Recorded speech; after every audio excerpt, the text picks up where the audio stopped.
El fin de los tiempos, una explicación para todos. Una escatología sencilla basada en el Evangelio, por el Dr. Samuel E. Waldron. Capítulo 5. El propio sistema de la Biblia, el esquema básico. El esquema básico de los dos siglos puede explicarse simplemente por medio de tres afirmaciones o proposiciones. Proposición 1. Este siglo y el siglo venidero tomados juntamente engloban todo el tiempo, incluyendo el tiempo sin fin del estado eterno. La manera más simple de poner de relieve la verdad de esta proposición es comparar dos pasajes paralelos en los Evangelios, Mateo 12:32 y su paralelo Marcos 3:29. Mateo 12:32 usa la terminología de los dos siglos. Marcos 3:29, el pasaje paralelo, usa un lenguaje diferente pero sinónimo para transmitir el mismo significado. Observa las palabras enfatizadas en ambos pasajes más abajo, Mateo 12:32, a cualquiera que dijere alguna palabra contra el Hijo del Hombre, le será perdonado, pero al que hable contra el Espíritu Santo, no le será perdonado, ni en este siglo ni en el venidero. Marcos 3:29, pero cualquiera que blasfeme contra el Espíritu Santo, no tiene jamás perdón, sino que es reo de juicio eterno. No es necesario para nuestros propósitos discutir los difíciles asuntos relacionados con el pecado imperdonable. Lo importante para el propósito presente es simplemente que es imperdonable. El carácter imperdonable de este pecado se deja claro en ambos pasajes, pero en maneras diferentes. Mateo dice que este pecado no será perdonado ni en este siglo ni en el siglo venidero. Marcos especifica este mismo punto cuando transmite lo que Jesús quiere decir con las palabras, no tiene jamás perdón, sino que es reo de juicio eterno. Por lo tanto, aprendemos que un pecado que no es perdonado ni en este siglo ni en el siglo venidero no es perdonado nunca, sino que es un pecado eterno. Claramente, los dos siglos son equivalentes a todo el tiempo. Los dos siglos juntos engloban todo el tiempo incluyendo el tiempo sin fin del estado eterno. La misma idea la sugiere Marcos 10, 29-30, respondió Jesús y dijo, de cierto os digo que no hay ninguno que haya dejado casa, o hermanos, o hermanas, o padre, o madre, o mujer, o hijos, o tierras, por causa de mí y del Evangelio. Que no reciba 100 veces más ahora en este tiempo, casas, hermanos, hermanas, madres, hijos, y tierras, con persecuciones, y en el siglo venidero la vida eterna. La frase, en el siglo venidero la vida eterna, sugiere claramente que la edad que sigue al siglo presente, el siglo venidero, es tan eterna como la vida recibida en él. Si la vida eterna se recibe en el siglo venidero, la implicación es que el siglo venidero es en sí mismo eterno. Otro pasaje importante es 1 de Timoteo 6, 17-19, a los ricos de este siglo manda que no sean altivos, ni pongan la esperanza en las riquezas, las cuales son inciertas, sino en el Dios vivo, que nos da todas las cosas en abundancia para que las disfrutemos. Que hagan bien, que sean ricos en buenas obras, dadivosos, generosos. Atesorando para sí buen fundamento para lo porvenir, que echen mano de la vida eterna. Este pasaje enseña que existen las verdaderas riquezas y la vida eterna por venir. El griego que está detrás de esta traducción es literalmente lo venidero y se refiere claramente al siglo venidero. Esto se contrasta con la vida provisional y las riquezas inciertas de este siglo. El griego aquí es literalmente la edad presente. La implicación es que estas dos edades engloban todas las condiciones humanas concebibles. Las dos clases de vida y las dos clases de riqueza se corresponden con los dos siglos. La implicación es que este siglo y el siglo venidero engloban toda la historia humana hasta el tiempo sin fin del estado eterno. Ahora bien, lo que se ha dicho hasta ahora sugiere la respuesta a la pregunta relacionada, ¿cuándo comenzó este siglo? La evidencia examinada hasta ahora requiere ciertamente que digamos que este siglo se originó con el principio de la historia humana. No obstante, ¿hay más evidencias de que esto sea así? Sí, las hay. La Biblia enseña que este siglo se originó en el principio de la historia humana, en el principio de la creación y de la caída de la humanidad. En otras palabras, comienza en ese complejo de acontecimientos registrados en Génesis 1 al 3. Si eso es verdad, entonces, este siglo no comenzó en el tiempo de la primera venida de Cristo, sino que estaba en existencia ya desde el principio. El origen probable de la terminología de los dos tiempos prueba esto. Este siglo y el siglo venidero era una terminología que sistematizaba el contraste del Antiguo Testamento entre el presente estado existente de las cosas y el orden redimido futuro. Probablemente se originó con los rabinos del periodo intertestamental y fue adoptado por Jesús y sus apóstoles como una manera precisa de plantear sistemáticamente la enseñanza del Antiguo Testamento. De este modo, este siglo ya debía estar en existencia en el periodo del Antiguo Testamento. En concordancia con esto, Jesús y los apóstoles nunca enseñaron que este siglo presente fuera de origen reciente. Más bien, desde el principio mismo de su ministerio, Jesús asume que este siglo ya está en existencia, Mateo 12:32, Marcos 10:30. El carácter de este siglo también apunta a la conclusión de que se originó en el conjunto de la creación caída registrado en Génesis 1 al 3. Muchas frases relacionadas con la terminología de los dos siglos apuntan en esta dirección. Es el orden natural de la creación. Frases como, los hijos de este siglo se casan, Lucas 20:34, y, los ricos de este siglo, 1 de Timoteo 6:17, implican esto de manera muy firme. Es el orden malo producido por la caída. Es un presente siglo malo, Gálatas 1:4, con Satanás como su Dios, 2 de Corintios 4:4. Debemos concluir que este siglo se originó con los acontecimientos al principio de la historia humana que dio forma al mundo tal y como lo conocemos. Por tanto, este siglo y el siglo venidero se originaron al principio de la historia humana y engloban todos los periodos de la existencia humana hasta toda la eternidad. Si los dos siglos engloban todo el tiempo posible, también, por supuesto, no hay posibilidad de un estado intermedio entre ellos. No hay ningún periodo de historia humana antes de este siglo. Comenzó con el principio de la historia humana. No hay ningún periodo entre este siglo y el siglo venidero. El uno sigue al otro inmediatamente. No hay ningún periodo después del siglo venidero, es eterno. Segunda proposición. Este siglo y el siglo venidero son estados cualitativamente diferentes de la existencia humana y periodos cualitativamente diferentes en la historia del mundo. Este siglo no evoluciona ni cambia por medio de ningún proceso natural o gradual hacia el siglo venidero. La diferencia es la que hay entre el orden natural y el sobrenatural. El pasaje crucial aquí es Lucas 20:34 al 36. Entonces respondiendo Jesús, les dijo, los hijos de este siglo se casan y se dan en casamiento, mas los que fueren tenidos por dignos de alcanzar aquel siglo y la resurrección de entre los muertos, ni se casan, ni se dan en casamiento. Porque no pueden ya más morir, pues son iguales a los ángeles, y son hijos de Dios, al ser hijos de la resurrección. El tema del contexto que rodea este pasaje es claramente la resurrección de los muertos. Jesús utiliza la terminología de los dos siglos para contrastar la era presente con la era de la resurrección, el siglo venidero. ¿Cuáles son las diferencias entre este siglo y el siglo venidero según este pasaje? Se encuentran en la superficie de este pasaje tan claro y tan literal. Los contrastes son entre el matrimonio y el no matrimonio, la muerte en contraste con la no muerte, la mezcla de hombres buenos y malos en contraste con solo hombres buenos, y de los hombres naturales en contraste con los hombres resucitados.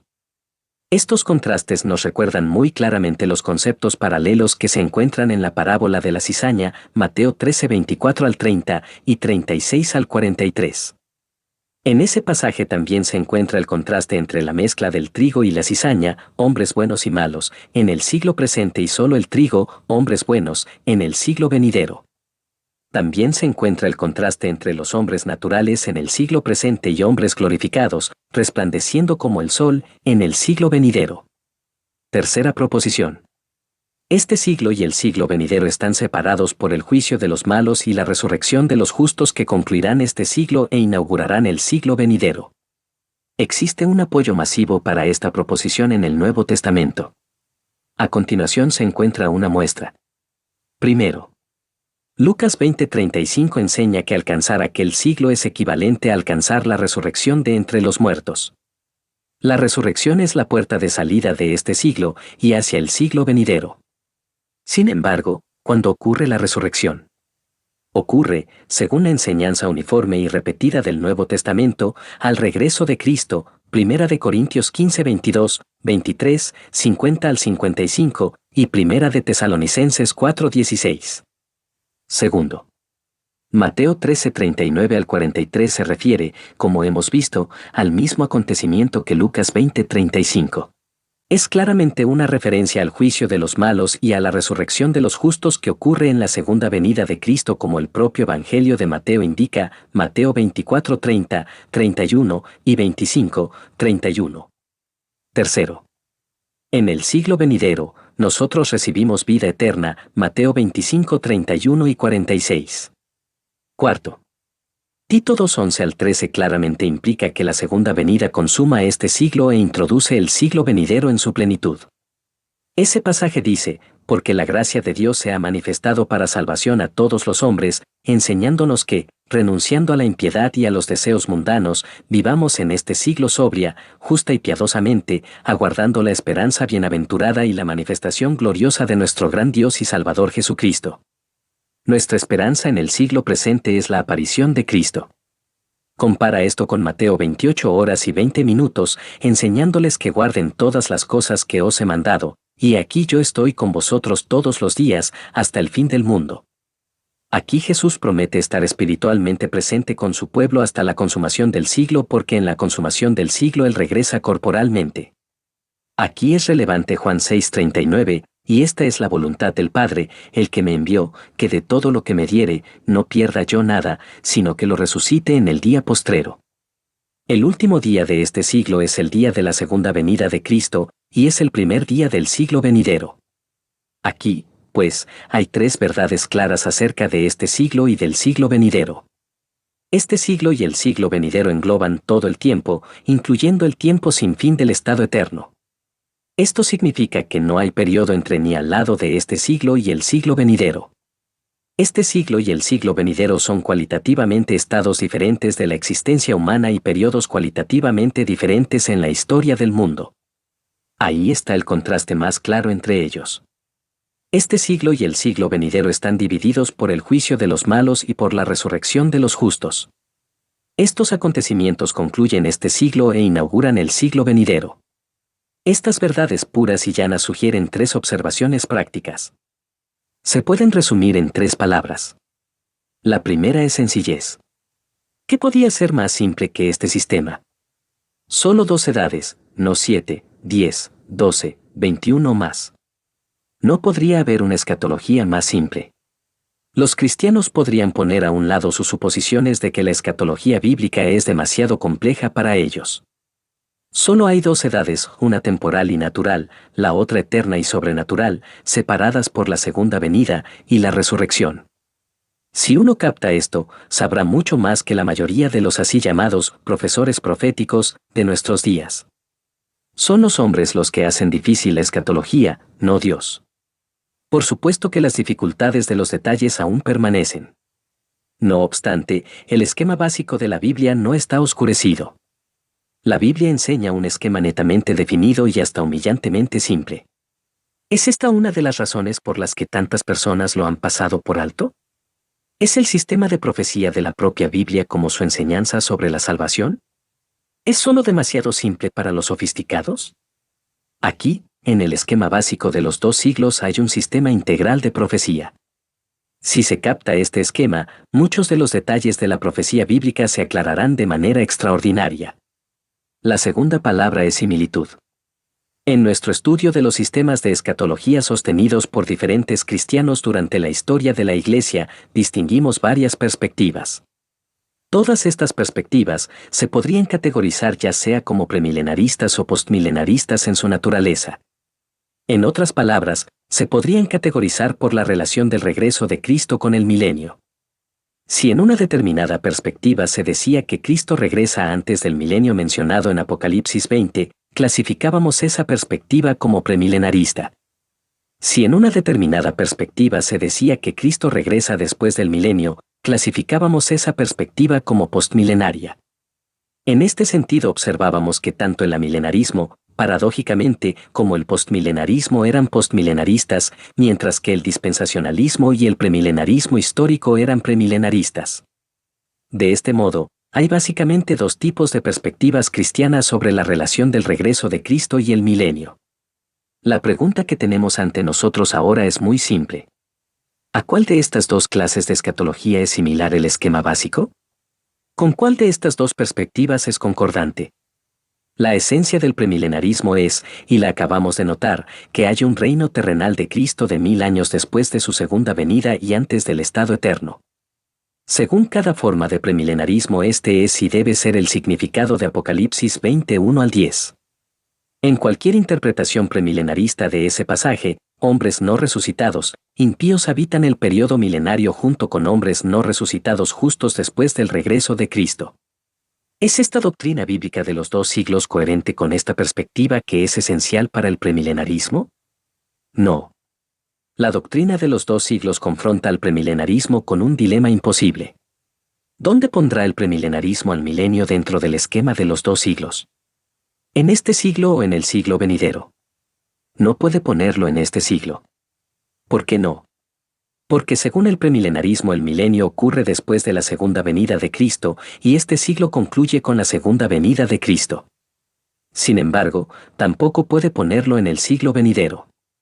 De nuevo preguntamos, ¿por qué? Porque ningún hombre impío no resucitado permanece en ese siglo. Como hemos visto, solo hay hombres justos en una condición resucitada. Puesto que no hay ningún otro periodo intermedio aparte de los dos siglos, el premilenarismo no se puede conciliar con el esquema bíblico de los dos siglos. ¿Será que una de las razones por las que la profecía bíblica ha sido tal misterio para muchos es que se les han enseñado teorías falsas de la profecía que les llevan a afrontar preguntas imposibles en cada página de sus Nuevos Testamentos? Sospecho que los hermanos premilenaristas tienen problemas y confusión sobre la escatología debido al sistema que han heredado. El premilenarismo es confuso simplemente porque es imposible hacerlo coherente con los pasajes bíblicos más claros y más simples. La tercera palabra es sobrenaturalismo. La escatología bíblica implica un sobrenaturalismo enfático. Ningún proceso gradual puede traer el cumplimiento que la Biblia nos enseña a esperar. La teoría de la evolución no nos sirve de ayuda. No puede haber evolución hacia el siglo venidero. No existe una explicación naturalista ni materialista para la gloria que será revelada. Incluso las mejoras en los hombres y en el mundo producidas por la predicación de la palabra de Dios nunca transformarán por sí mismas a los hombres hacia la gloria de la resurrección. La esperanza bíblica es y debe ser francamente sobrenatural en su carácter. Solo la intervención todopoderosa, divina y sobrenatural, puede producir la gloria del siglo venidero. Esa es la esperanza cristiana. Querido amigo, si te gustó este capítulo no olvides darle like, suscribirte y ver el próximo capítulo que les dejo en la descripción. Nos vemos allá.